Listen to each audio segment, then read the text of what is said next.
So last time we did seventh, no? Sixth.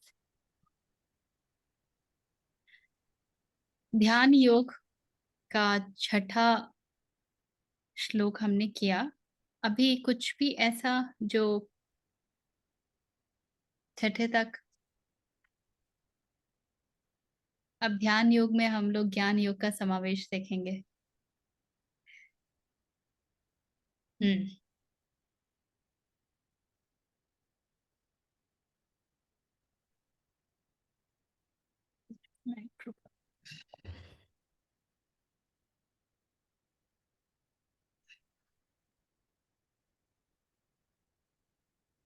Okay, पढ़ेंगे आवाजी। जितात्मानः प्रशान्तस्य परमात्मा समाहितः शीतोष्णसुखदुःखेषु तथा मानापमानयोः। तो पीछे हमने देखा कि कैसे कृष्ण कहते हैं कि संकल्प क्यों छोड़ना है, कैसे छोड़ना है, और मन को कैसे सुदृढ़ करना है, क्योंकि यह मन ही हमारे पास है उपकरण की भांति, जिसका प्रयोग करके हम पार जा सकते हैं। अब यहां से आपको बहुत कुछ झलक का सांख्य में जो हमने द्वैत की बात की थी उसकी भी मिलेगी। कहते हैं कृष्ण, जित आत्मनः, जिसका आत्मन, प्रशांतस्य परमात्मा समाहितः, उस परमात्मा में समाहित हो गया है, जो कि बिल्कुल प्रशांत है, जो कि So my cousin is joining today. She's not sitting here along with. Okay. जिसका आत्मन परमात्मा में समाहित है, स्थित है। किस परमात्मा में? वो जो बिल्कुल शांत के भी, प्र इज द उपसर्ग जो किसी की क्वालिटी को बिल्कुल इनहांस कर देता है। तो जैसे गाढ़ा है, उसमें भी हम प्रगाढ़ बोलते हैं, तो बिल्कुल deepest. So when you want to talk of the superlative, तो प्र उपसर्ग का प्रयोग होता है। तो प्रशांतस्य परमात्मा, उस परमात्मा में जो बिल्कुल शांत है, सीरीन है, काम है, उसमें जब आत्मन स्थित हो जाता है तब क्या होता है? तब शीत उष्ण, शीतोष्ण, शीत उष्ण, शीत ठंड, उष्ण गर्मी, सुख दुखेशु, सुख और दुख, तथा मान अपमान, मान और अपमान से व्यक्ति परे हो जाता है। तो to the self controlled and serene, जो उस परमात्मा में स्थित है और जिसका आत्मन जो है बिल्कुल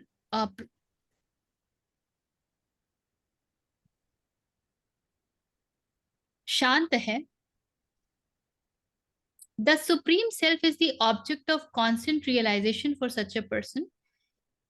In cold and heat, pleasure and pain, as well as honor and dishonor. So इसका हिंदी भी देख लेते हैं रूपांतरण। जिसका सर्दी गर्मी और सुख दुख में तथा मान और अपमान में जिसके अंतःकरण की वृत्तियां भली भांति शांत हैं, ऐसे स्वाधीन आत्मा वाले पुरुष में पुरुष के ज्ञान में सच्चिदानंद घन परमात्मा सम्यक प्रकार से स्थित है, अर्थात उसके ज्ञान में परमात्मा के सिवा अन्य कुछ है ही नहीं। अच्छा, तो प्रशांतस्य ये आत्मन के लिए प्रयुक्त हुआ है, परमात्मा के लिए नहीं। परमात्मा में जिसका मन प्रशांत, शांति की भांति स्थित है।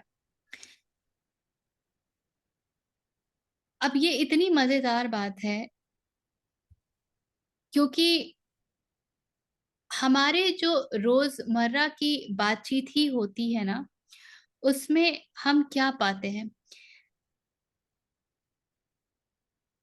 थोड़ा-सा मौसम परिवर्तित होता है और हमारी बातचीत का जो सिलसिला होता है वो कैसा होता है देखिए। कितनी गर्मी है, बहुत अनकंफर्टेबल है, बिना एसी के हम बैठ नहीं पा रहे हैं और इस तरह की सारी बातें ठीक उसी प्रकार ठंड में भी होता है। और यहाँ कृष्ण कह रहे हैं कि और ये एक तरह का हमारे लिए मापदंड है, it's a standard also. How do you know कि अब आप वहाँ स्थित हैं? जब मन उस परमात्मा में हर परिस्थिति में बैठ जाता है, कुछ भी हो, वो इधर-उधर हिलता नहीं है। चाहे वो तपिश हो, गर्मी हो या बहुत ठंड हो, दोनों ही स्थितियों में उसे परमात्मा ठीक उसी प्रकार याद रहते हैं। परिस्थिति से परमात्मा का कोई लेना-देना नहीं है। तो बाहरी स्थितियाँ बदल रही हैं, बाहर ऊपर-नीचे हो रहा है और मौसम is one example.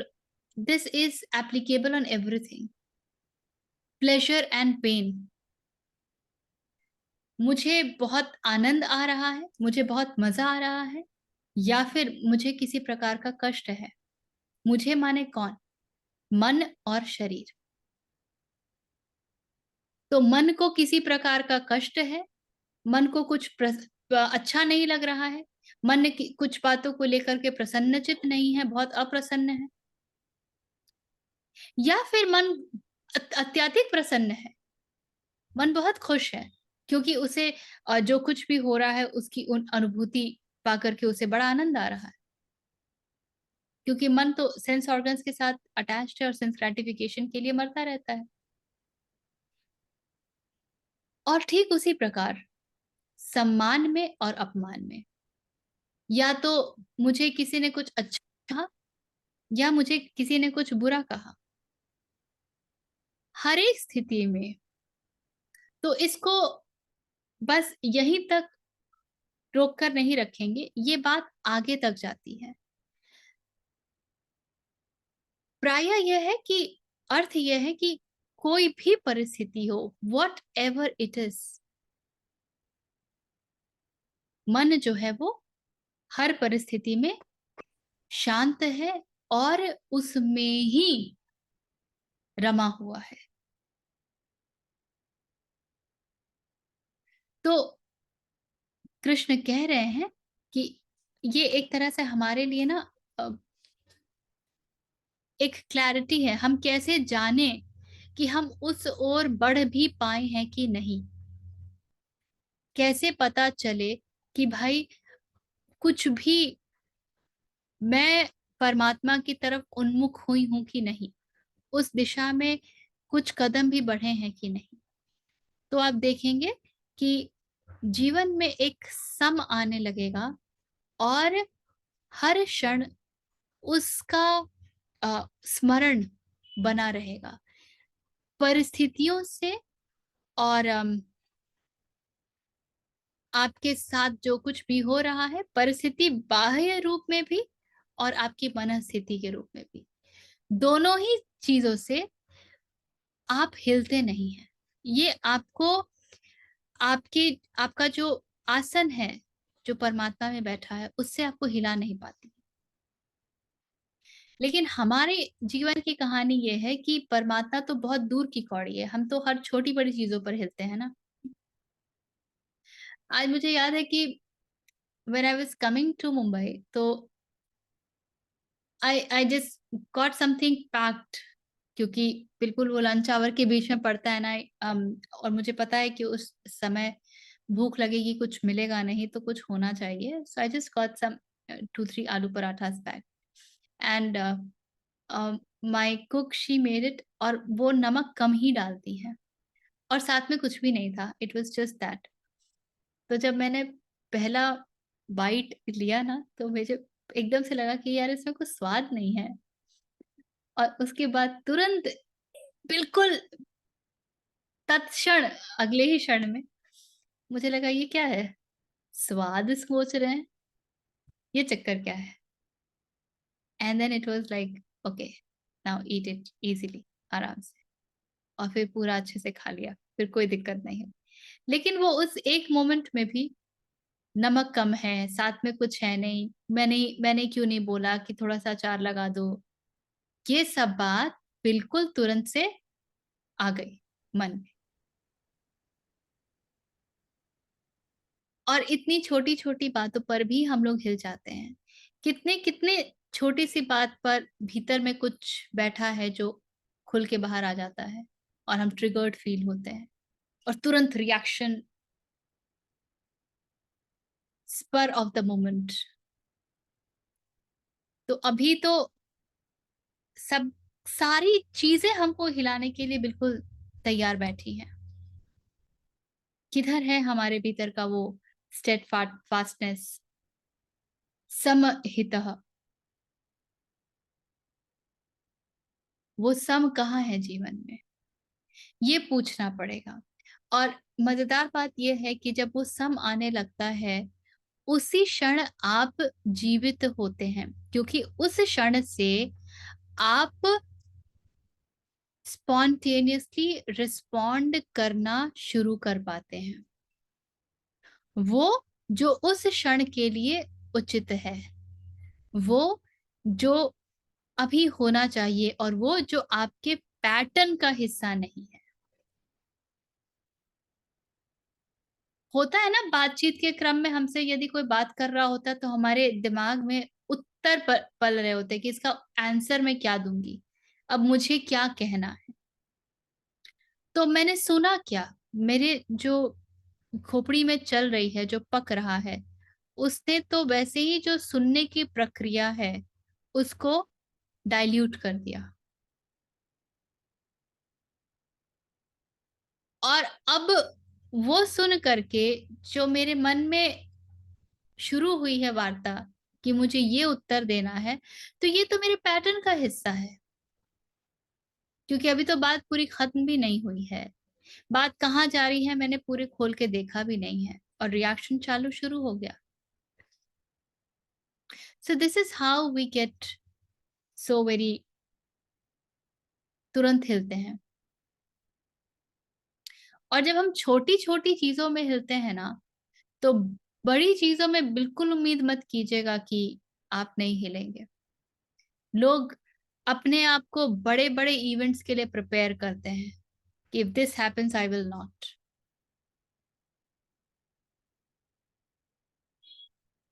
क्योंकि जिस प्रकार का हमारा जीवन है, we are taught to live for big moments, the so called big moments.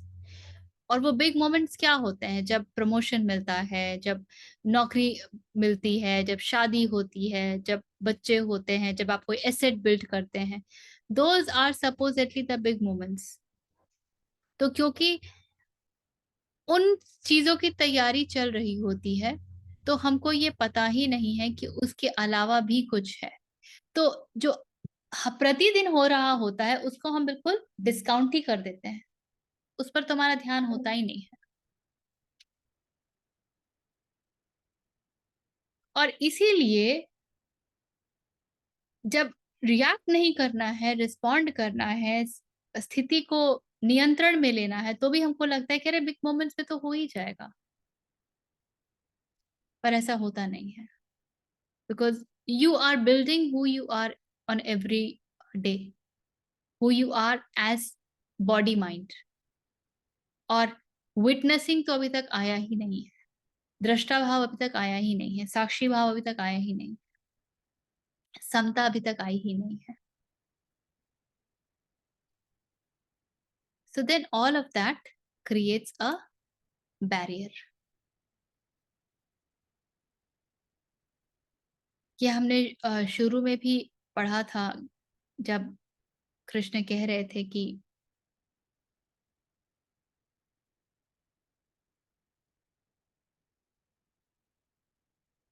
सांख्य में, जब हम दूसरे अध्याय में थे तब भी जब वो कह रहे थे कि योगी वह है जो हर एक परिस्थितियों में, विपरीत परिस्थितियों में भी तटस्थ रहता है। फिर से वही बात घूम के आई है।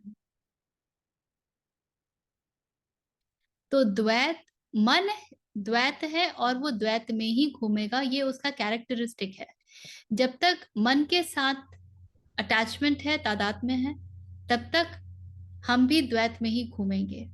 जिस क्षण उस अटैचमेंट को आप थोड़ा सा हटाएंगे और आप उससे थोड़े अलग खड़े हो पाएंगे, उस क्षण आप मन की जो कैरेक्टरिस्टिक्स हैं उससे भी अपने आप को अलग कर पाएंगे। नहीं तो मुझे ये अच्छा लगा, मुझे ये बुरा लगा, ये सब चलता रहेगा। मुझे ये पसंद आ रहा है, ये मुझे पसंद नहीं आ रहा है, ये सब चलता रहेगा। And please remember, all of these small things are not small. ये दिखती हैं छोटी, किंतु ये इतनी छोटी है नहीं। ये हमारे हर क्षण को, it is just like this. हम जैसे हार्ट अटैक एक दिन एक्सपीरियंस करते हैं, लेकिन हार्ट अटैक की तैयारी प्रति क्षण हो रही होती है। हर उस क्षण जब हम स्ट्रेस्ड आउट होते हैं, क्रोधित होते हैं, उटपटांग खाते हैं, व्यायाम नहीं करते हैं, तो प्रतिदिन तैयारी हो रही है। क्या वो एक दिन आएगा जब उसका मैनिफेस्टेशन, अभिव्यक्ति हम लोग देखेंगे। So do not take small things as so small thing. You must know where you have to ignore it with awareness. कहां पर अटकना है? बस वहीं अटकना है जहां पे स्वधर्म के बीच में कुछ आ रहा है। ये नहीं हो सकता, अन्यथा लेट इट गो, जाने दो। कहाँ सर पकाना है? जैसे सब्जी वाले के पास जाकर के 20 रुपए, 18 रुपए का दो, और वो 2 रुपए में कितनी खुशी मिलती है ना, दैट वी ट्रायम्फेंट फील होता है कि हमने जीत लिया।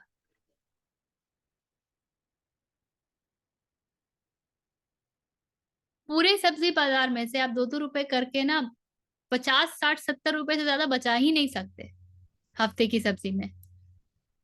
लेकिन उस 50, 60, 70 रुपए की कीमत में क्या क्या लगा दिया हमने? अपने उस मन को लगा दिया जो बहुत कैलकुलेटिव है।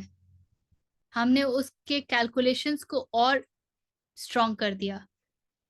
हमने बोला कि देखो, this is the right way. और हर 2 रुपए छूट पर जब प्रसन्नचित्त हुए, तब अहंकार ने कहा कि हाँ देखो, तुम कर सकते हो, और ये कितना महत्वपूर्ण है। और वो सब करने में जो समय खराब किया, उसको तो भी हम सोच ही नहीं रहे। सो ले दे करके ये जो छोटी सी जीत या फायदे का सौदा जो दिखता है, वो दरअसल बहुत बड़ा घाटे का सौदा होता है।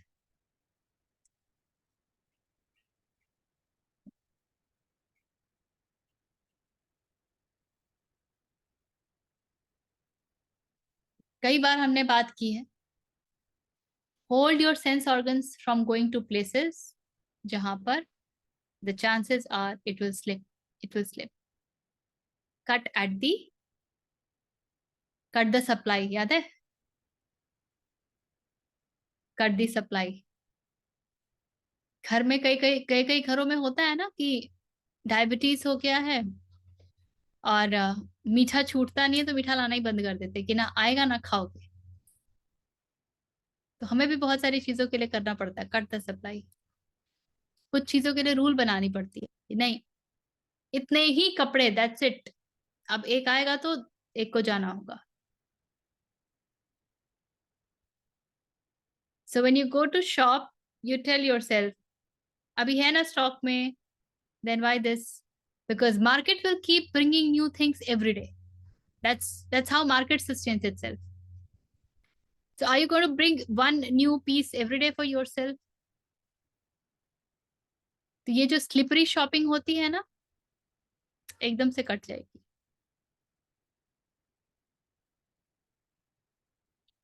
How much can you consume? जो कंज्यूमिंग माइंडसेट है, it will stop. And when you stop, that mind stops, then mind is able to pay attention to this. फिर वो साक्षी बन पाता है कि अच्छा ऐसा भी कुछ होता है कि भाई हर स्थिति में संभाव में रहा जा सकता है. Otherwise there is no possibility. People don't even consider this as possibilities. ऐसा थोड़ी होता है. भाई मनुष्य जीवन में आए हैं तो ये सब तो चलता ही रहेगा ना. ये दी आदि is not our everyday language. ऐसा ही तो होता है, ऐसा थोड़ी ना होता है. And we never question these things. ऐसा क्यों होता है, ऐसा क्यों नहीं हो सकता है? Because by and large, that's how we are building our case.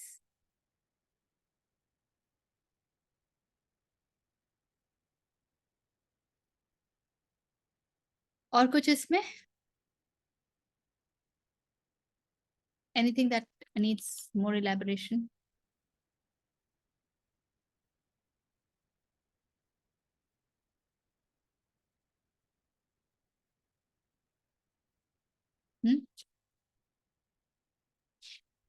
Then shall we proceed?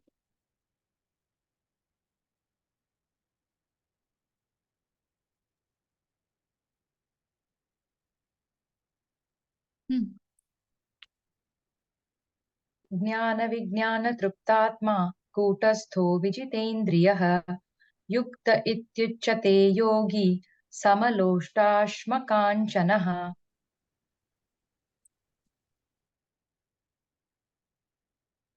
ज्ञान विज्ञान तृप्त आत्मा. फिर से दोनों सिरों को हम देख रहे हैं. कृष्ण कह रहे हैं ज्ञान और विज्ञान दोनों. ज्ञान विज्ञान तृप्त आत्मा, वो आत्मा जो ज्ञान और विज्ञान दोनों से ही तृप्त है. ज्ञान क्या है और विज्ञान क्या है? We will come to that. कूटस्थो, और इसलिए वो स्थित है, अनडिस्टर्ब्ड है. विजितेंद्रिय, और इंद्रियों पर विजय भी प्राप्त कर लिया है.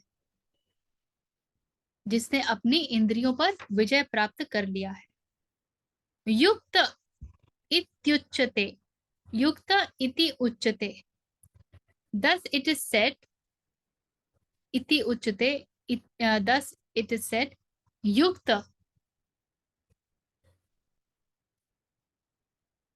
योगी, युक्त इच्युते योगी. So thus it is said, such a yogi is a yukta.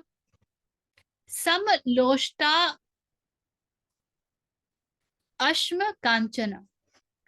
समलोष्टाश्म कांचन, समलोष्ट अश्म कंचन. लोष्ट कहते हैं छोटे छोटे इसको, पत्थरों को, पेबल्स को. और अश्म इज बिगर स्टोन्स. और कंचन तो हम सब जानते हैं गोल्ड को कहते हैं. और कृष्ण कह रहे हैं ऐसा योगी इन सब में सम भाव रखता है, सम है. तो चलिए इसको देखते हैं. Whose heart is filled with satisfaction by wisdom and realization, ज्ञान विज्ञान तृप्तात्मा, and is changeless. So कूटस्थ है, अनशेकन है. Whose senses are conquered, विजितेंद्रिय है. And to whom a lump of earth, stone and gold are the same. So samaloštashma kanchana, that yogi is called steadfast. Steadfast is being used for yukta. और यहाँ कह रहे हैं जिसका अंतःकरण ज्ञान विज्ञान से तृप्त है, जिसकी स्थिति विकार रहित है, जिसकी इंद्रियां भली भांति जीती हुई हैं और जिसके लिए मिट्टी, पत्थर और सुवर्ण समान है, वह योगी युक्त अर्थात भगवत प्राप्त है, ऐसे कहा जाता है। तो ज्ञान विज्ञान क्या है? क्या है ज्ञान, क्या है विज्ञान, बताइए।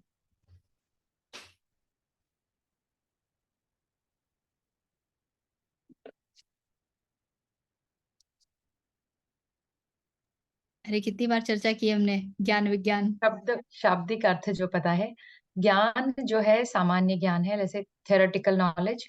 और विज्ञान जो है अ, अनुभव में आ गया है वो ज्ञान, तो विशेष ज्ञान, ऐसी एक डेफिनेशन। ओके। और किसी को कुछ याद है ज्ञान विज्ञान के विषय में? विद्या, विद्या याद है?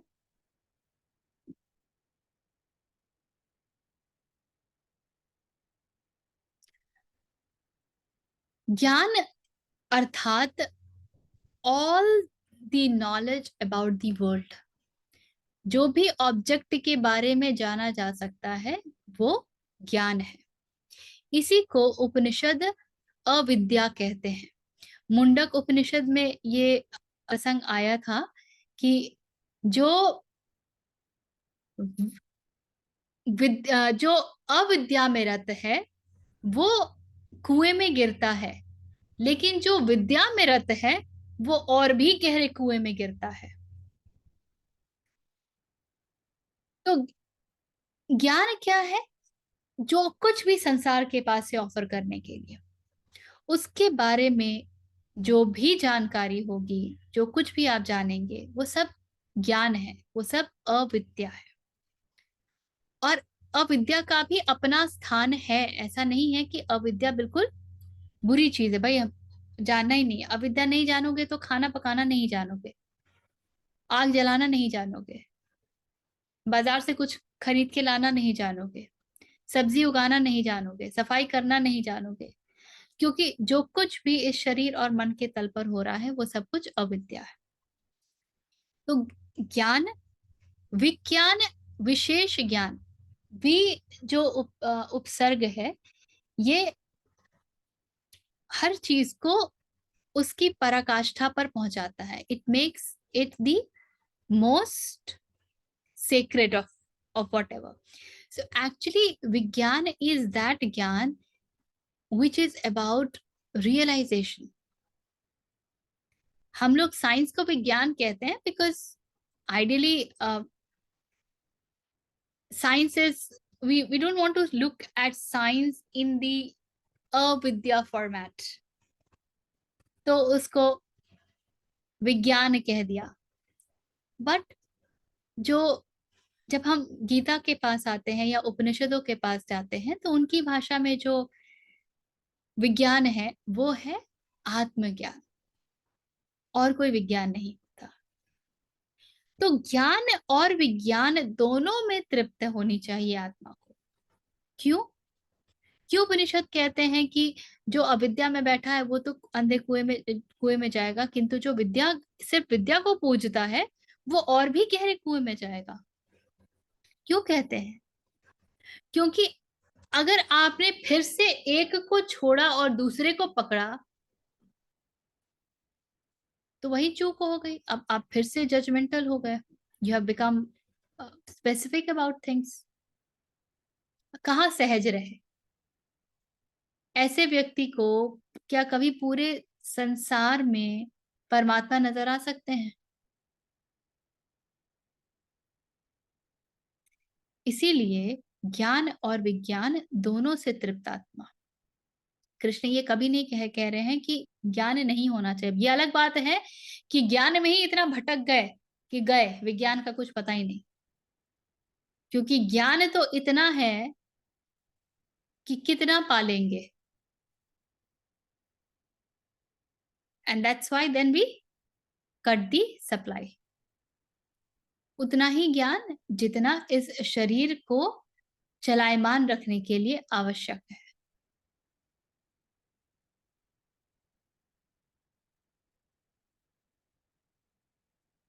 कूटस्थो, सो अनडिस्टर्ब्ड, जो अनशेकन है, अब उसे आप कोई भी चिट्ठी दे दीजिए कि नौकरी चली गई है, या परिजन की मृत्यु हो गई है, या कोई बहुत बीमार पड़ गए हैं, कुछ भी, कोई भी परिस्थिति हो,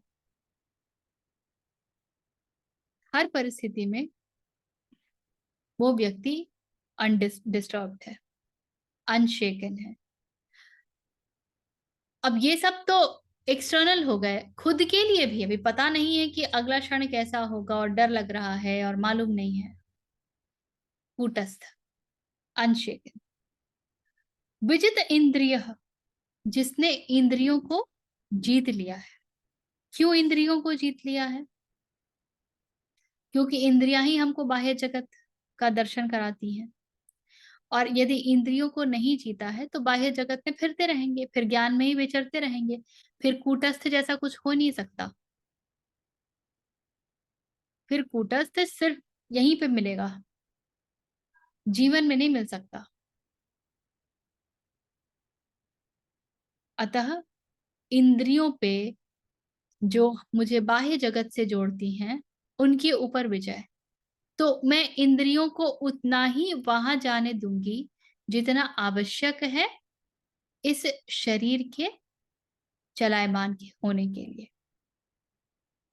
और उसके बाद, और याद रखिएगा, जब इंद्रियां बहुत बाहर की ओर मचल रही है ना, जब पूरी तरीके से बाह्य है, उस स्थिति में परम को कभी याद नहीं किया जा सकता है।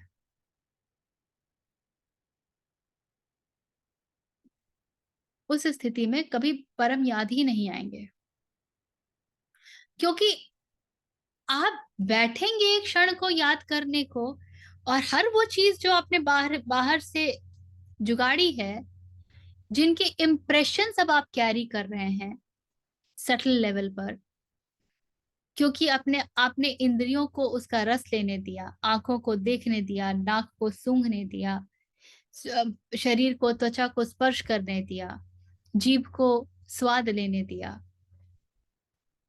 तो जो इंद्रियों को आपने पैम्पर कर दिया, तो जैसे ही आप बैठेंगे ना, वो सारे इम्प्रेशन बिल्कुल जीवित हो जाएंगे, and they will demand pamper me more. इसीलिए तो कहानी रुकती नहीं है ना। एक मूवी देख करके आते हैं तो दूसरी भी देखनी होती है, तीसरी भी देखनी होती है, पांचवी भी देखनी होती है, 10वीं भी देखनी होती है, रुकता ही नहीं है सिलसिला कहीं।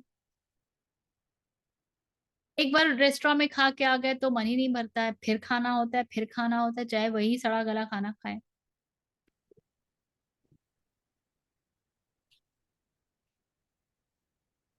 सो इंद्रियों को आप जितना भागने देंगे, those impressions will not let you sit in silence। इसीलिए विंडो शॉपिंग बंद करना बहुत आवश्यक है। What else do we do when we do window shopping? आंखी तो सेक रहे होते हैं ना, फिर वो डिजाइन दिमाग में आ जाएंगे, अरे ऐसा रंग, ये डिजाइन, अगली बार जब मेरा बनेगा ना तो मैं ऐसे ही बनवाऊंगी। प्लानिंग शुरू। अब जब मन में ये चल रहा है, तो वही तो आपके पास 24 घंटे का समय है ना, चाहे तो आप ये सब चला लीजिए, या तो परम को याद कर लीजिए। तो क्या चला रहे हैं आप अपने मन में? अच्छा, युक्त शब्द तो बहुत बार आया है ना? युक्त से क्या कहना चाहते हैं कृष्ण?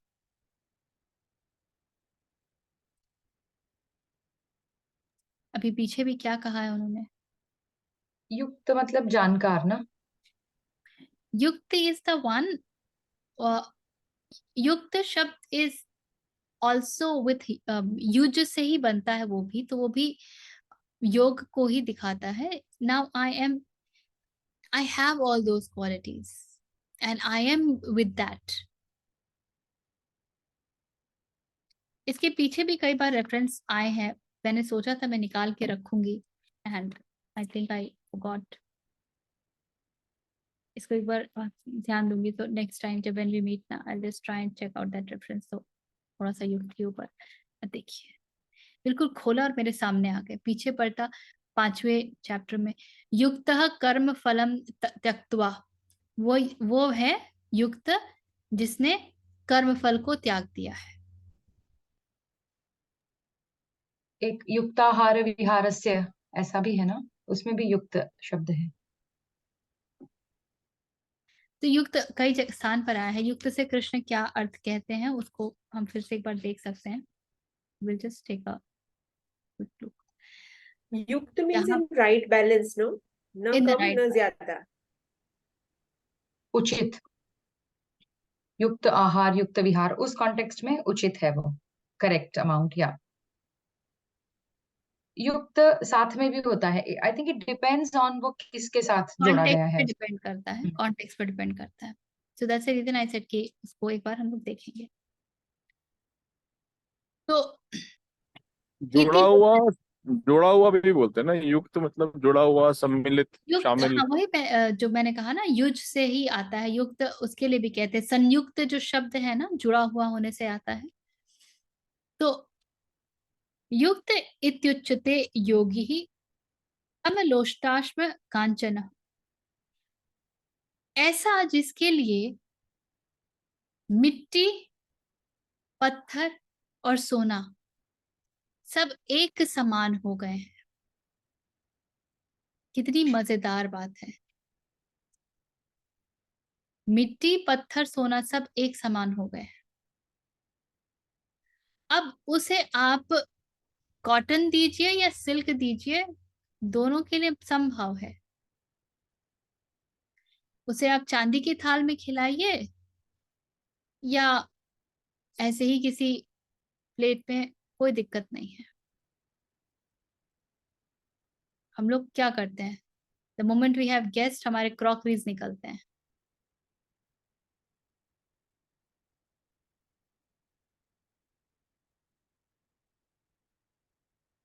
सो युक्त इत्युच्यते योगी समलोष्टम कांचन, ऐसा उसे ही योगी जानो जो हर जिसके लिए मिट्टी, पत्थर और सोना सब कुछ सम है। तो जब वहां बैठे रहेंगे ना, तो आप इंटीरियर डिजाइनिंग के लिए कभी भी पागल नहीं होंगे। ऐसा फर्नीचर, वैसा furniture, what is needed is what gives you the basic comfort, और बात वहां पे खत्म हो जाती है। You will not go crazy कि उस मार्केट में जाते हैं वहां पे ये मिलता है, वहां जाते हैं वो मिलता है। और याद रखिएगा, अभी तो कृष्ण पहुंचे ही नहीं है वहां तक जहां वो हमें बता रहे हैं कि ध्यान, मेडिटेशन जो पद्धति है उसकी प्रक्रिया क्या है। वो उसके पहले ये सब कहानी बता रहे हैं। अर्थात यदि ये सब नहीं है तो बच्चे बैठना भी मत, सोचना भी मत कि आप ध्यान व्यान में कुछ बैठ पाएंगे।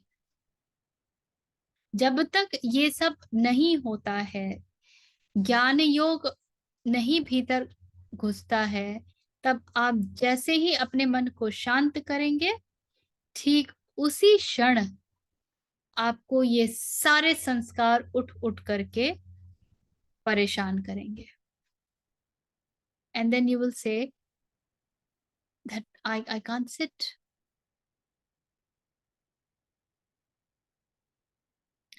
Basic guided meditation I am helping a few people to do, मैं कुछ स्थान पे कराती हूँ। एंड आई सी लोग आंख नहीं मूंद पाते हैं, they can't sit with their eyes closed for 5 minutes. I instruct them that breathe in, breathe out, keep your eyes closed, take out your spectacles। एक breathe in, breathe out, फिर आंख खुल गई फट, अब फिर वो बंद ही नहीं हो रही है। And they say I can't close my eyes। Can you see the amount of restlessness which is hiding there, that one can't even feel, you can't pull your senses within, you can't even close your eyes, your sense has to be active all the time।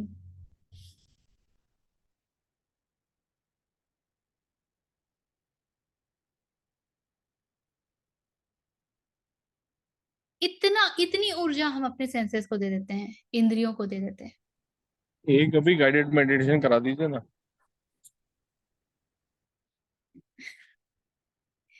उचित स्थान पे वो भी होगा।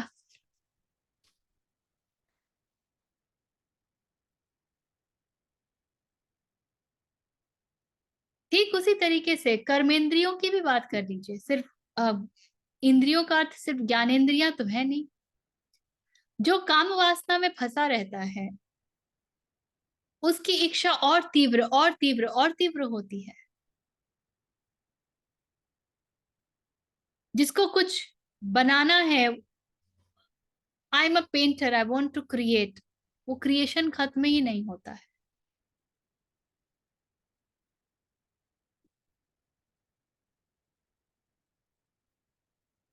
तो किस space से निकल रहा है?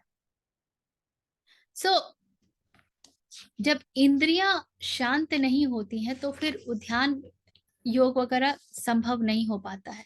इसीलिए वहां पहुंचने से पहले ही बहुत कुछ कृष्ण कह रहे हैं जो कि आवश्यक है उस चित्त के लिए जो आपको ध्यान में उतरने दे। तो संकल्प का त्यागना आवश्यक है, संभाव में आना आवश्यक है, द्वैत से ऊपर उठना आवश्यक है, शरीर को इतना गलाना आवश्यक है कि अब उसे ग्रीष्म और शरद सब एक समान लगे। और फिर आपके भाव। Creativity is not that, Parulji. It is about which center it is coming from and what it is taking you to. And if it is taking you to silence, you will be very easily able to keep down the brush. If it is really taking you to silence, your deepest, this thing keeps desiring for expression all the time when it has no clue of who you are. But when you are absorbed in yourself, then you will not need any external manifestation. So it's not about external manifestation is good or bad, but more about why I'm being so badly driven towards this.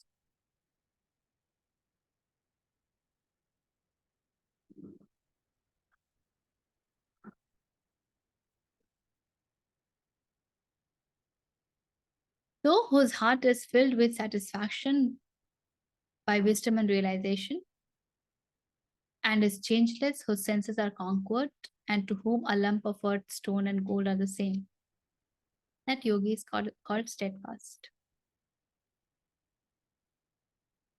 हमारा तो शुरुआती ही होता है, ये ऐसे क्यों नहीं हुआ, ये ऐसे क्यों कर दिया, ये ऐसे कैसे कर सकते हो, etc etc. For every damn thing we have our set mind and set patterns कि ये ऐसे ही होना चाहिए.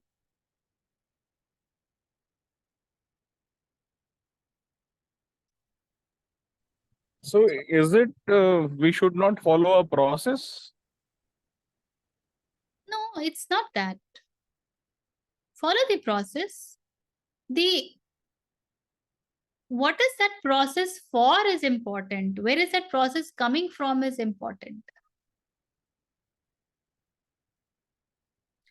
And if some deviation from process happens, how it unsettles you, that is important. Process तो आपको वैसे भी फॉलो करना ही पड़ेगा। यंत्र है ना, यही यंत्र है, शरीर ही यंत्र है, सिस्टम है। तो इस सिस्टम के साथ तो आप जो भी करेंगे वो सिस्टम से ही होगा। प्रोसेस तो अपने आप ही आ जाता है।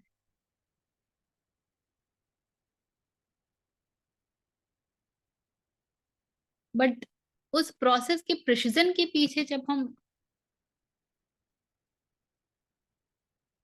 अपने भीतर के मौन को खोने लगते हैं ना, then there is a problem. Otherwise to do anything in this world, in this external world, there will be a process. उसमें कोई प्रॉब्लम नहीं है अरविंद जी।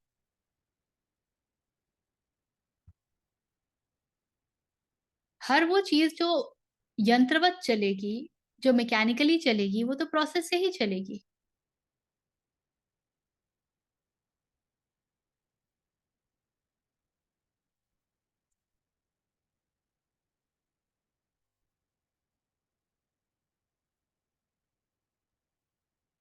हम्म।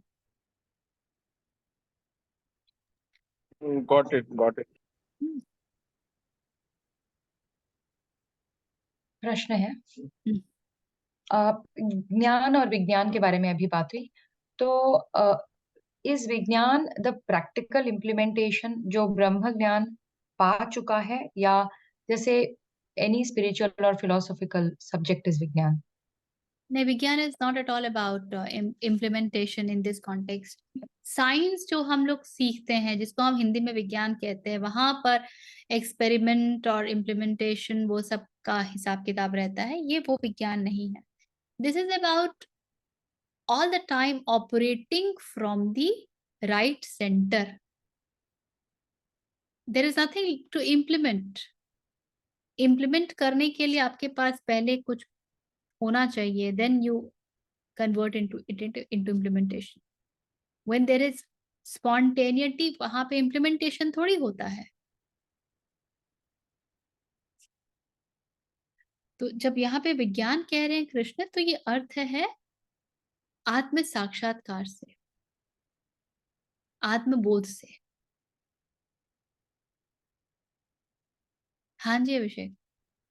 मैम, मुझे जो अभी समझ में आया है, मतलब करेक्ट में कीजिएगा मुझे, कि अल्टीमेट थिंग इज ज्ञान, राइट? उसको पाने के तंत्र में विज्ञान आता है। एक बार ज्ञान आ गया तो यानी कि आत्म साक्षात्कार या उसका जो प्रोसेस हो गया और ज्ञान हो गया, तो फिर विज्ञान पीछे रह जाएगा, क्योंकि आपका तो विज्ञान के थ्रू आपने ज्ञान प्राप्त कर लिया। आई थिंक थोड़ा संधि विच्छेद, वो थोड़ा मैं सोच रहा था विज्ञान का संधि विच्छेद करके उसमें ज्ञान कैसे। ज्ञान और विज्ञान बिल्कुल दो अलग अलग बातें हैं। Gyan is everything that's related to the external world. तो gyan is all that is जो कि आपसे बाहर है, and vigyan is you, who you are. So in our everyday sense, because this word we use very differently, that's why this challenge is right now coming.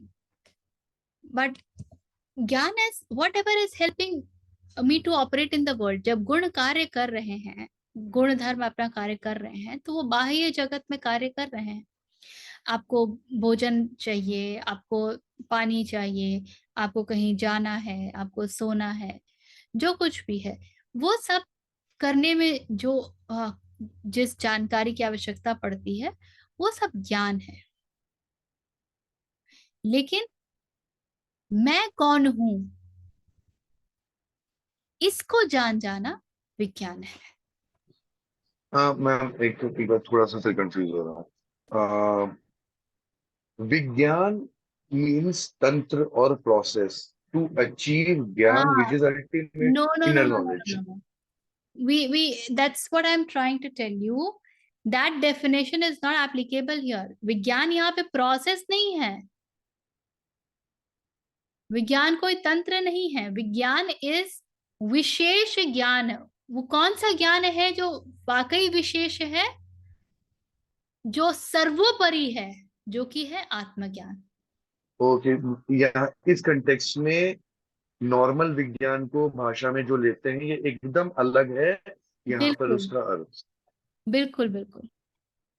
हमारी जो भाषा जिसमें हम विज्ञान कहते हैं, वो विज्ञान यहाँ पे बिल्कुल नहीं है। वो विज्ञान बल्कि गीता के लिए, उपनिषदों के लिए ज्ञान का ही हिस्सा है। जिसको आप विज्ञान जानते हैं, जैसे अरविंद कह रहे हैं ना, सोशियोलॉजी, और क्या कह रहे हैं, science is a study of some aspect of human behaviour, sociology, anthropology, etcetera etcetera. ये सब एक्चुअली ज्ञान का हिस्सा है। इसमें विज्ञान कुछ नहीं है। So received from external sources is Gyan. Getting deeper through Swadhyay is Vigyan. Vigyan is that ultimate state, the highest knowledge. विशिष्ट ज्ञान भी बोल सकते हैं बिल्कुल विज्ञान को इसके विशिष्ट कंटेक्स्ट बोल में। लीजिए, बिल्कुल बोल लीजिए, विशिष्ट बोल लीजिए।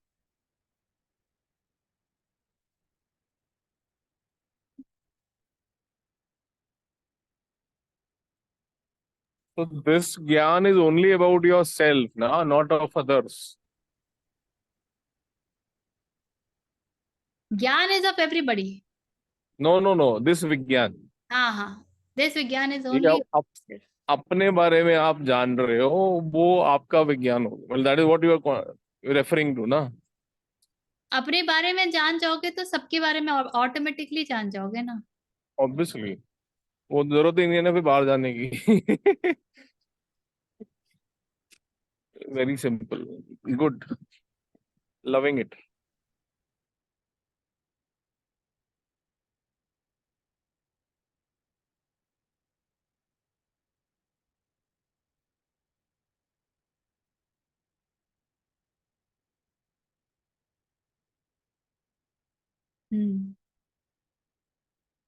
We'll stop here.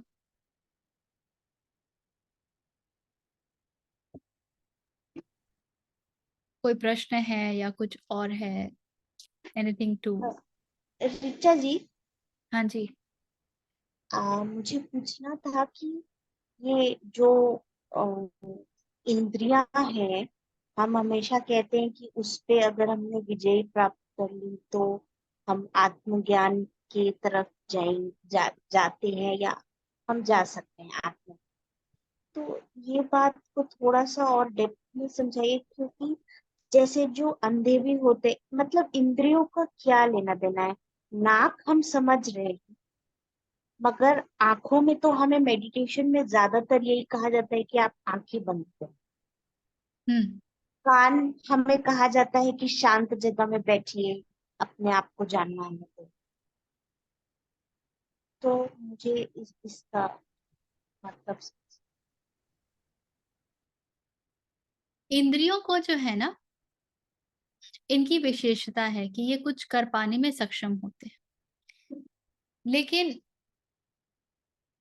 इंद्रियां जो है ना वो स्वयं में पूर्ण नहीं है। उसके साथ चिपक जाता है हमारा मन और हमारे जो बिलीफ सिस्टम्स है ना, जो हमारे संस्कार है, वो चिपक जाते हैं। आपको जब ध्यान में कहा जाता है कि आप आंखें बंद करके बैठिए, जो आप ध्यान की प्रक्रिया में जाते हैं, हर इंद्रिय आपकी ऊर्जा जो है ना वो बाहर की तरफ फेंकती है, क्योंकि वो इंद्रिय ही वो चीज है जो आपको बाह्य जगत से जोड़ती है। यदि आपके इंद्रिय ना हो तो आप बाह्य जगत से जुड़ ही नहीं पाएंगे। तो आप जितना ज्यादा इंद्रियों को बाह्य जगत का सुख देते जाएंगे और नई नई अनुभूतियां देते जाएंगे, जैसे आज मैं 12 रंगों को जानती हूँ, अब मेरी आंखों ने 24 रंग देखे, अब मेरी आंखों ने 36 रंग देखे, अब मेरी आंखों ने 4000 रंग देखे, तो आप कर क्या रहे हैं कि आप उनको भोजन दे रहे हैं। आप जितनी बार उनको भोजन दे रहे हैं उतनी प्राण शक्ति की ऊर्जा वहां जा रही है और उसको और सुदृढ़ कर रही है और स्ट्रॉन्ग कर रही है। उसको जब वो स्ट्रॉन्ग करेगी आपकी प्राण ऊर्जा, तो ये इंद्रिय अब आपसे डिमांड करेगी कि मुझे और दिखाओ, और ऐसा हर एक इंद्रिय के साथ होता है। तो जब आपकी इंद्रिय आपको सब तरफ लेके जाएंगी तो फिर आप, जो हम गीता की पुस्तक पर देखते हैं ना कि कृष्ण बैठे हैं सारथी के रूप में और रथ के घोड़ों की लगाम उनके हाथ में है, तो इंद्रियों को घोड़ों समान कहा गया है और लगाम जो है वो आपके हाथ में होती है। और जब वो लगाम आप नहीं पकड़ते हैं तो वो आपको सब दिशा में लेके जाती है। उनके खुद के भी बीच में कॉन्फ्लिक्ट होता है, and then it will tear you apart in 1,000 direction, because आपके संस्कार उतने पक्के होते जा रहे हैं, और जितने आपके संस्कार पक्के होते जा रहे हैं, ये संस्कार, ये वृत्तियां अभिव्यक्ति मांगती हैं, फिर वो आपसे और मांगेंगी और मांगेंगी और मांगेंगी। तो अभी आप कहते हो कि अभी तो मैं अपने घर के बगल में घूमने गई हूँ, कल मुझे कुल्लू मनाली घूमने जाना है, परसों मुझे कश्मीर जाना है, तरसों मुझे सिंगापुर जाना है, उसके बाद मुझे स्विट्जरलैंड जाना है, उसके बाद मुझे चांद पे जाना है, और ये चलता रहेगा। आप कभी रुक नहीं पाओगे अपने आप को बाहर जगत से अलग करने में और भीतर के जगत से जोड़ने में। आज मेरे पास ऐसा रंग का कपड़ा है और वैसा रंग का कपड़ा नहीं है, तो वैसा भी होना चाहिए, तो वैसा भी होना चाहिए, तो वैसा भी होना चाहिए। मैंने ये वाला भोजन खाया है, मैंने गुजरात का भोजन चखा है, मैंने बिहार का भोजन चखा है, मैंने साउथ का भोजन चखा है, मुझे छत्तीसगढ़ का भी चखना है, मुझे कश्मीर का भी चखना है, मुझे कॉन्टिनेंटल भी चखना है, मुझे स्पेनिश फूड भी चखना है। इसका कहीं पर कोई ना बाउंड्री नहीं होता है, कहीं कोई लिमिट नहीं होती है। So once you allow, I mean आजकल आप देखिए ना, सिंपल से भी घरों में ना स्त्रियों के पास आपको 15-20 जोड़ी जूते चप्पल आसानी से मिल जाएंगे। 15-20 जोड़ी का क्या करना होता है?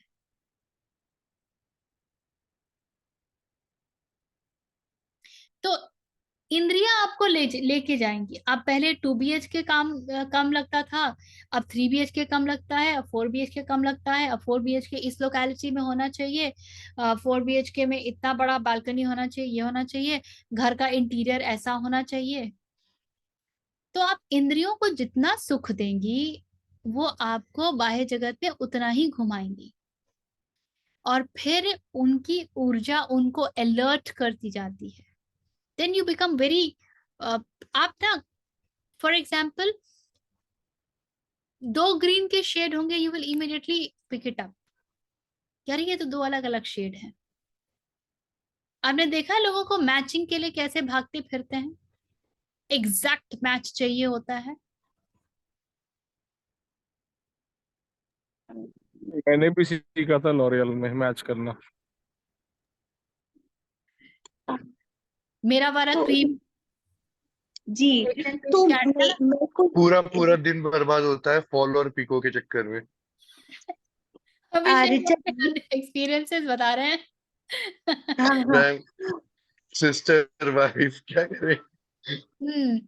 हाँ ये अनुभूति। सही कह रहे हैं, ये इस डायरेक्शन में जा सकता है, मगर एक्चुअली मेरा क्वेश्चन दूसरे डायरेक्शन में है कि इसीलिए जो हम कहते हैं कि मन मतलब इस उसको वो एक इंस्ट्रूमेंट हमें दिया गया था, ये बॉडी हमें दी गई थी आत्मज्ञान के लिए। तो क्या ये क्योंकि कलयुग है इसलिए वी आर लाइक हम इस डायरेक्शन में जा रहे हैं, या इसे देने का जो ईश्वर का जो मेन पर्पस है, is that to realise God, मतलब है तो वही रीजन जो हर इंसान अपना पर्पस ढूंढता है। तो ये मतलब ये इंस्ट्रूमेंट देने का जो मेन रीजन था वो यही था, या इट वाज फॉर कि आप जो है इस संसार को एक्सपीरियंस करिए, ये था?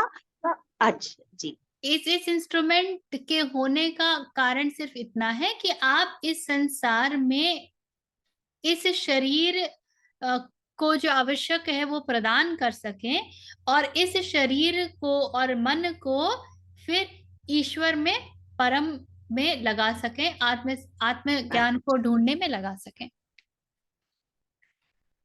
क्योंकि यदि ये इंद्रिय ना हो तो मुझे नहीं पता कि मैं शरीर को पोषण कहाँ से दूंगी, मुझे नहीं पता कि क्या खाना उचित है, क्या खाना अनुचित है, मुझे नहीं पता कि शरीर को सफाई की भी आवश्यकता होती है, एटसेट्रा एटसेट्रा। Thank you. और ऋचा जी, एक चीज और, ये जो हमेशा से हम सुनते आए हैं कि कलयुग में बोला जाता है कि अगर आप थोड़ा भी मेडिटेशन कर ले रहे हैं, करते हैं, तो आपको आत्मज्ञान या आपको परमात्मा की जो आप मोक्ष या जो भी चीजें हैं आप जल्दी प्राप्त हो जाती है, और रादर देन सतयुग एंड ऑल। तो सतयुग में तो देखा जाए तो ऐसा कोई प्रॉब्लम नहीं, उसमें ऐसा क्यों अपने वो उपनिषद और इनमें लिखा हुआ है कि उसमें लोगों के कई साल बीतते हैं, इवन देन उसमें रहता है कि जरूरी नहीं आपको आत्मज्ञान मिल जाए, या लेकिन कलयुग में कई, मैंने सुना ये वाली चीज कि आपको, तो इसका क्या रीजन है जल्दी? हाँ, ट्राही ज्यादा पूरी तरफ है, हो सकता है उसकी वजह से अगर आपका फोकस अपने आप पे रहे तो आप जल्दी इन चीजों को मतलब आत्मज्ञान आपको मिलता है, या ये? मैंने तो कहीं ऐसा कुछ नहीं सुना है कि कलयुग में जल्दी मिलेगा और सतयुग में देर से मिलेगा, ऐसा कुछ मैंने नहीं सुना है। बल्कि अगर आप, और कहाँ पे ऐसा लिखा हुआ है ये ऐसा मुझे बिल्कुल नहीं पता है। बल्कि कलयुग में तो ये है कि आपके इंद्रियों को भ्रमित करने के साधन और भी ज्यादा और भी ज्यादा और भी ज्यादा है, और मन को सही दिशा दे पाने के लिए जो एक वातावरण चाहिए होता है, वो वातावरण है ही नहीं। इसलिए आत्म ज्ञान, आत्मबोध की तरफ बढ़ पाना और भी दुष्कर हो गया है। मैम, मुझे समझ में आ रहा है अनुभूति जी कहाँ से रेफरेंस है। क्या मैं एक बार बताऊं? देखिए अनुभूति जी, ये जो आप तीन तरह, हम भौतिक, आध्यात्मिक और दैविक की बातें करते हैं, तो जब आप युग की बातें करते हैं तो वो दैविक में आता है। और उसमें क्या होगा कि आप, हमारे पास तीन तरीके के गुण हैं, और हमारे फाउंडेशन में फोर पिलर्स हैं, ठीक है? धर्म, अर्थ, काम, मोक्ष। तो आप अगर गैस करो कि अगर आपके एक इन नॉलेज एक बार सतयुग में क्रिएट हुई, फिर उसके बाद त्रेता में उसमें एड ऑन हुआ। अब वो अलग अलग है, थोड़ी सी और फिलोसफी मैम एक्सप्लेन कर सकती है, मगर आपका ऐड हो रहा है, राइट नाउ। आपके पास सतयुग की इंफॉर्मेशन है, आपके शास्त्रों में पता है, त्रेता के में आपको जो इतिहास में आपको पता है वो भी आपको पता है, आपको द्वापर की बहुत सारी नॉलेज है, और अब आप कलयुग में है। You have accumulated all the knowledge passed on to you, ठीक है? अब आपको फाइनल तंत्र पता है, राइट? फाइनली आपको करना क्या है आपको ये पता है। आपको अंत में पता है कि मैं ध्यान में बैठने में मुझे क्या करना है, पतंजलि क्या क्या बोलते हैं, वो आपको देके चले गए हैं। अगर आप, अब आपको रिसर्च नहीं करनी है, आप बस फॉलो करो और रास्ते आसान हो गए हैं। तो कलयुग बहुत बुरी चीज मुझे नहीं लगती है। हाँ, कलयुग में ये है कि लोग फॉलो कम करते हैं, मगर अगर आप फॉलो करते हैं, आपके शास्त्र आपको मतलब वो सारी नॉलेज है कि अष्टांग योग में है, या आप कोई बात करते हो, तो आप अपने, आपको करना क्या है आपको पहले से पता है, आप करो और आपका काम हो गया, kind of. Sorry ma'am, may जी, be you are coming from ये दैट। हो सकता है। हाँ हाँ जी, थैंक यू। हाँ पारुल बोलिए।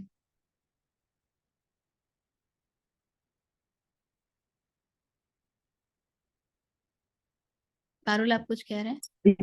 एक्चुअली उसका मुझे ऐसा लग रहा है एक और रीजन ये हो सकता है कि ऐसे हम लोग कहते हैं ना कि सबकॉन्शियस माइंड रिकॉर्ड्स एवरीथिंग। तो जैसे हम जो भी एक्सपीरियंसेस लेते हैं तो सारा it becomes part of our subconscious mind. तो मे बी, लेकिन वो अगर बहुत ज्यादा आप एक्सपीरियंस करेंगे तो फिर उसको इतना, बिकॉज वो कहते हैं नेति रति करने में डिफिकल्ट हो जाएगा। सो दैट मे बी, लेकिन ऐसा मेरे मन में आया कि हो सकता है ऐसा भी।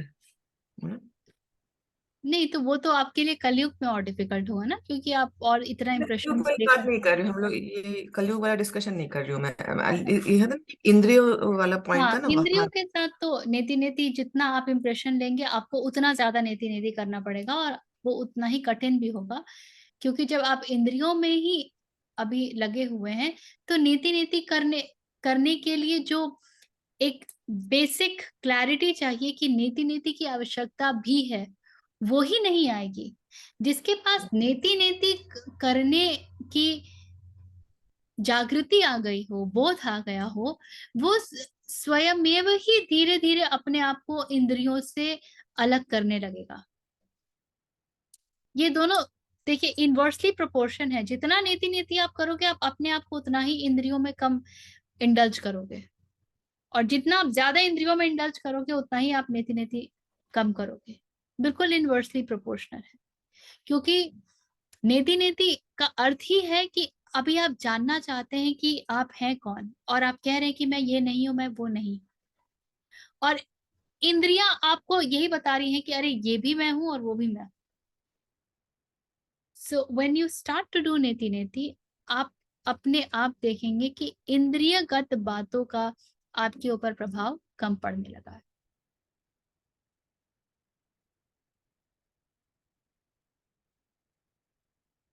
ठीक है ना? जी जी जी। Anything else?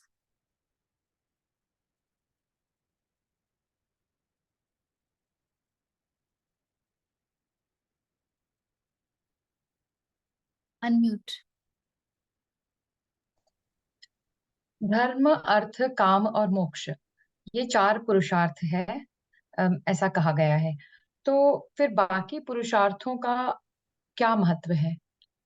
बाकी कौन से हैं? मतलब धर्म, अर्थ और काम, अगर हम कह रहे हैं मोक्ष की तरफ ही जाना है, अम, ये किसके लिए कहा गया है, इसको समझना पड़ेगा। जो ऋषि तप कर रहे हैं और मोक्ष के लिए ही लगे हुए हैं, वो तो अर्थ और काम में और धर्म में, धर्म उनके लिए वही है, और तो कोई धर्म होता नहीं जिसमें वो संलग्न हो सके। ये जब कहा जाता है ना, तो ये समाज की पिलर्स हैं, ये एक व्यक्ति के पिलर्स नहीं हैं, ये एक समाज का पिलर है। एक समाज को यदि सुचारू तरीके से कार्य करना है, और एक समाज को यदि उन्नति करना है जहां पर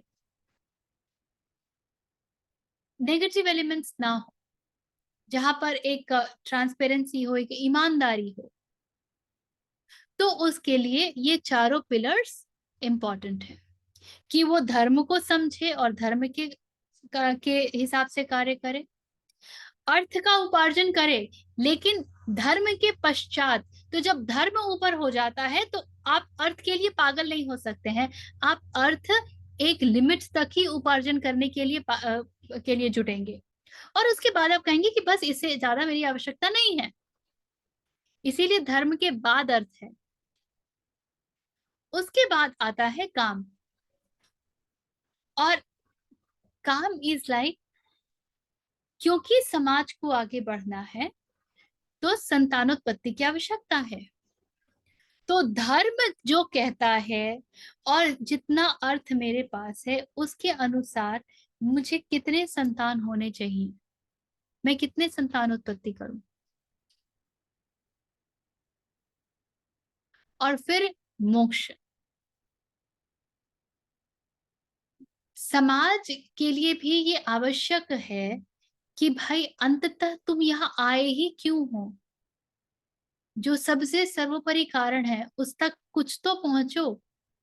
इसलिए उन 4 पिलर्स में मोक्ष को भी जोड़ा गया है। अन्यथा यदि सिर्फ एक मोक्ष ही के साथ साधक चल पड़े तो शेष सब कुछ जो आवश्यक है वो हो जाएगा, और जो अनावश्यक है उसमें इंडल्ज होने की आवश्यकता ही नहीं पड़ेगी। ये सब बहुत और अच्छे बहाने बन करके आते हैं हम लोगों के सामने कि देखो वेदों में तो धर्म 4 इसकी बात की गई है, धर्म, अर्थ, काम और मोक्ष, तो चारों का जीवन में होना आवश्यक है। किसके की जीवन में और किसके लिए कही गई है, कृपया पहले वो पूछें। ऋषि के लिए नहीं कही गई है, उसके लिए नहीं कही गई है जो मुमुक्षु है। उसके लिए कहा गया है कि भाई जो सामाजिक ही है, कम से कम वो समाज में उद्दंड व्यक्ति ना बन जाए, वो जालसाजी करके 10 प्रकार के ये लगा करके, पद्धतियां लगा करके, और दूसरों को चोरी करके, चीट करके अर्थ और काम में ना लग जाए। तो एक समाज को तरीके से चलाने के लिए ये चारों चाहिए, मुमुक्षु को नहीं चाहिए चारों। मैंने तो जितने उपनिषद पढ़ लिए आज तक तो कहीं इन चारों का उल्लेख नहीं देखा मैंने, एक साथ कहीं भी नहीं देखा।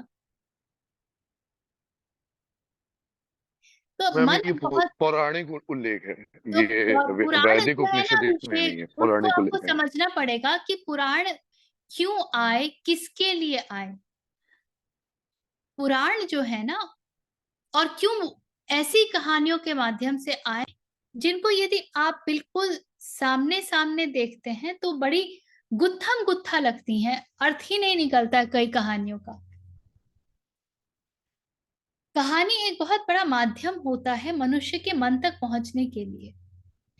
जब मन कलुषित होने लगा, when the mind started to get impure, और उसे सीधे सीधे उपनिषद की बातें समझ में नहीं आ रही थी, तो जनमानस को भी स्वधर्म के मार्ग पे चलने के लिए प्रेरित करने के लिए पुराणों का उपयोग किया गया। इसीलिए पौराणिक कहानियों को हमेशा ही सत्य की रोशनी में देखना और समझना चाहिए। आपको ये पहले ही मान के चलना पड़ेगा, जैसे आप थीसिस करते हैं ना मैथमेटिक्स में, थ्योरम जब प्रूव करते हैं तो एक हमारे पास क्या होता है, वो we pick up the, let us assume, हाँ वी लेट अस अज्यूम, वो जो एजम्पशन लेते हैं ना, आपको यहाँ पे वो लेके चलना वेरिएबल पड़ेगा लेते हैं ना। कि this is this is only aligned to this. ये सारी कहानियां फाइनली अलाइंड है सत्य के साथ, तो ही आप उसको सत्य की दृष्टि से देख पाएंगे, नहीं तो आप तुरंत इधर की उधर हो जाएंगे। और मनुष्य उस समय तक इतना भटक चुका था कि उसको तो भाई पहले, आप जैसे आप भूखे को उपनिषद नहीं पढ़ाओगे, पहले उसको भोजन दोगे, वो पहले शरीर से कुछ बाहर तो निकले, उसके बाद वो विज्ञान की तरफ जाएगा।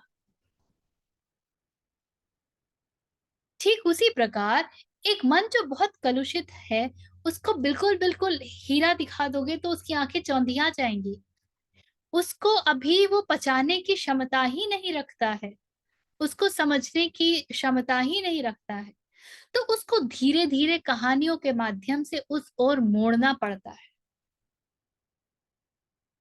कि अब वो तैयार तो हो, फिर आप उसको जो असली चीज है उसके पास लेके जाते हो।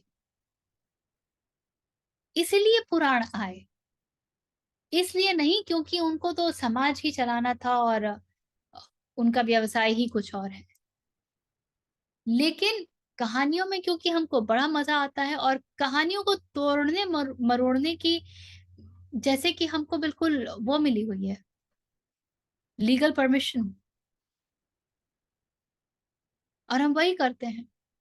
कृष्ण और राधा और रुक्मणी और कितनी आप पुराण उठा लीजिए, भगवत पुराण, और क्या क्या कहानी है और उसके क्या क्या अर्थ के अनर्थ हैं। ठीक उसी तरीके से शिव पुराण में कहानियों का क्या से क्या बना दिया है, क्योंकि उन कहानियों को हम हमेशा सामाजिक दृष्टि से देखते हैं, कभी हम सत्य की दृष्टि से देखते ही नहीं। इसीलिए फिर कहना पड़ता है कि अभी आप उतने पक्के नहीं हैं कि आप पुराणों के पास जाएं और उसमें भीतर जो छुपा हुआ है ना वो रस निकाल के ले आए, तो बेहतर है कि ना ही जाए। पहले मन का को इतना स्वस्थ तो कर ले कि आप जिसके पास भी जाए वो आपके मन को कलुषित ना करे, मन पर उसका रंग चढ़े ही ना, मन कह सके कि नहीं सत्य तो कुछ और है, तो मुझे जरा देखना पड़ेगा, वो थोड़ा दृष्टा बन सके, रुक जाए, थम जाए।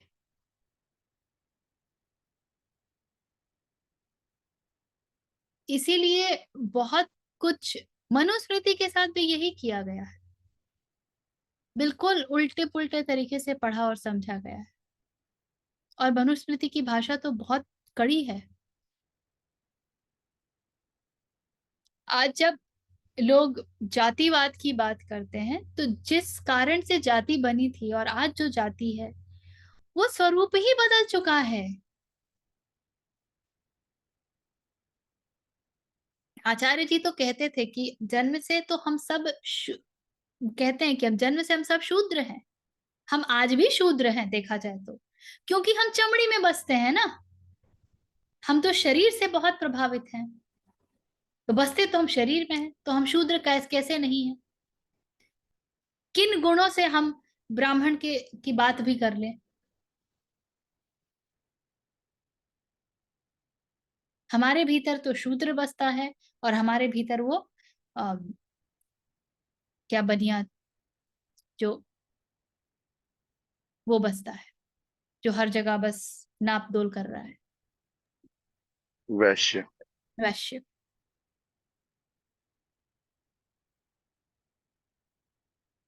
इसलिए ये सब बातें जब उठती है ना तो मैं खुद बहुत कंफ्यूज हो जाती हूँ कि ये। और हमेशा याद रखिएगा, इस संसार में बहुत कुछ है और बहुत से लोग बहुत कुछ बोल रहे हैं।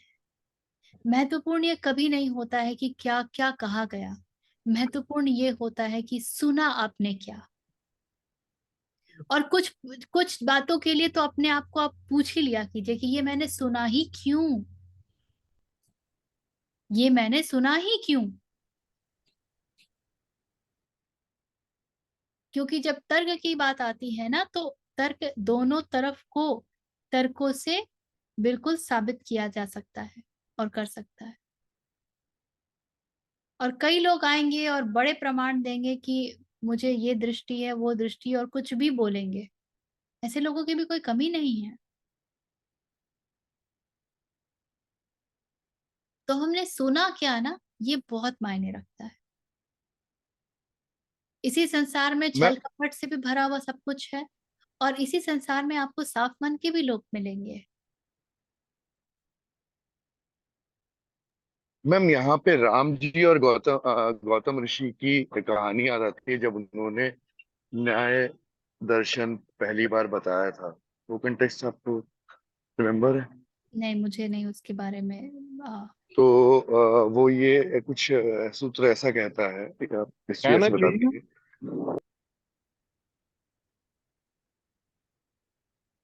You were saying something.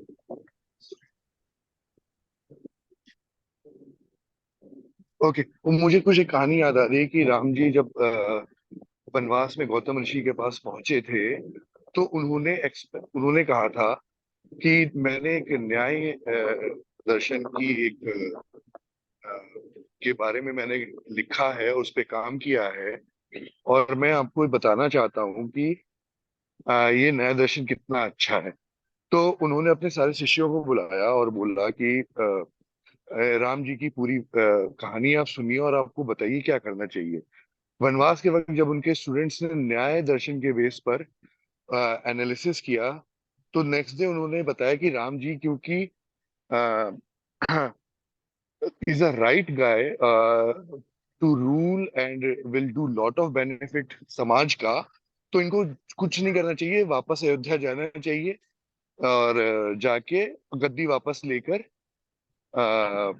अपना राज्य करके समाज सेवा करनी चाहिए।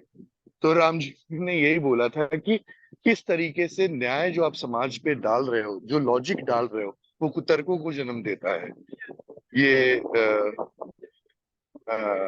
मतलब how to make it clear, but उसमें इसीलिए एक वर्ड आता है। इसीलिए जब बुद्ध ने अपने संघ में दीक्षा दी, तो धम्मपद आप पढ़ेंगे ना तो इतनी छोटी छोटी बातों का भी उसमें उल्लेख है, because he knew how mind operates, और कितना संभव है कि किस बात को कैसे तोड़ा मरोड़ा चला जाए। तो इतना कुछ उन्होंने कहा है। एंड हिज जब आप उसके भीतर जाते हैं ना तो you find in great details he has talked of everything. एक कोना भी नहीं छोड़ना है, क्योंकि एक भी कोना छोड़ो तो, लेकिन यहाँ इतने कोने हैं कि कितना कोना पकड़ेंगे। ठीक है, I think we'll stop here and we meet next Friday. Okay. Sit straight, take a deep breath. You can chant along with. If you know it, else just breathe. Om Purnamadaha Purnamidam Purnat Purnamudachyate Purnasya Purnamadaya Purnameva Avashishyate. Om Shanti Shanti Shanti.